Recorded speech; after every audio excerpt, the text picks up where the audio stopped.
Hi everyone, this is Sam Simowitz doing my presentation on persuading Gen Z to use paperclips. I just wanted to say sorry about the wordy slide. I never do this in my presentations, but it said to include the 1 to 2 paragraph introduction, so I figured I'd just put it all right here on the slide. So for my introduction, persuading Gen Z to use paperclips is definitely a challenging prompt, even if it sounds simple. As someone who is right in the gray area between millennials and Gen Z, I had a good idea of how to appeal to this demographic in theory, but actually creating an engaging, persuasive, authentic argument for why they should support something like paperclips was a bit difficult. My first instinct, especially considering the requirements for using metaphors and humor, was to use memes. If used correctly, memes can be an effective and universally understood method of communication and persuasion, especially for Gen Z. The text provided, titled The Necessary Art of Persuasion, says that metaphors can make an argument come alive, and I think that humor will have the same effect for something like this.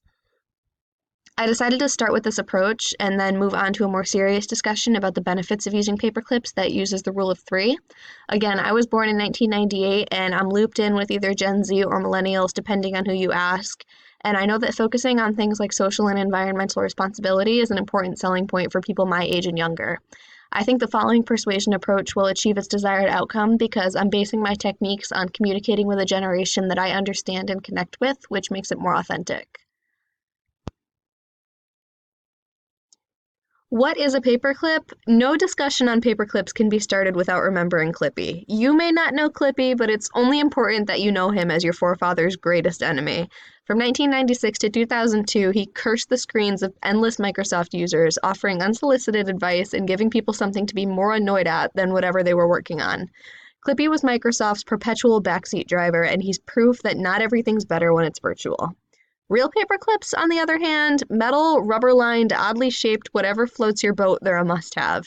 You can get paperclips that reflect your personality, trade them with your friends, annoy your science teachers by making paperclip chains in class, but don't actually do that last bit.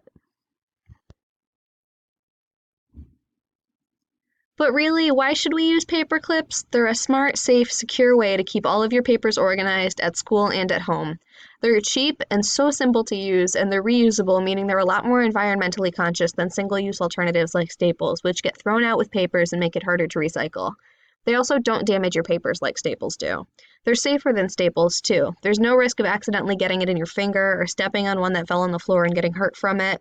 And paperclips are secure, whether you're at home or at school. They keep your documents well organized and held tightly together. For bigger assignments, you can get paperclips in larger sizes or even use a binder clip. Smart, safe, secure. Use paperclips to stay organized. And here are the references that I used. Thank you guys for listening. Sorry if that was so bad that it wasn't even funny. And I'm looking forward to watching yours. Thanks.